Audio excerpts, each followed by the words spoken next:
Uncle, কি সমুদ্র বাবা? বন্দর এত অন্ধকার কেন? আমার হেনা কোথায়? তুমি হেনাকে খুঁজতে আসছো বাবা? হ্যাঁ তোমার বাবা। হেনাকে তো এইমাত্র বিয়ে দেওয়া হয়েছে, সিঙ্গাপুরের লঞ্চে তুলে দেওয়া হলো। ওই দেখো এখনো দেখা যাচ্ছে কিছুটা অংশ। না না না আঙ্কেল, আমি এটা বিশ্বাস করি না। আমার হেনার বিয়ে হয়ে যেতে পারে না। সে আমাকে কথা দিয়েছিল সে ভালোবেসে আগলে রাখবে। আমার হেনা সিঙ্গাপুর যেতে পারে না আঙ্কেল। এ কি আমাকে শুনালেন আঙ্কেল? এটা আমি বিশ্বাস করতে পারছি না আঙ্কেল। তোমার অপেক্ষায় বহুত সময় ছিল, এখানে আমি বহুত সময় নিয়ে দাঁড়িয়েছিলাম লাস্ট সীমানায়। সে বললো ও আর আসবে না বাবা, আমি চলে গেলাম।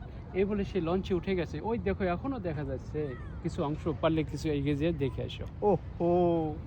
ছি, ছি, ছি রে ননি! ছি, ছি, ছি! ছি, ছি, ছি রে ননি! ছি, ছি, ছি! কি দেখাইলে আমাকে? চলে গেলে আমাকে ছেড়ে।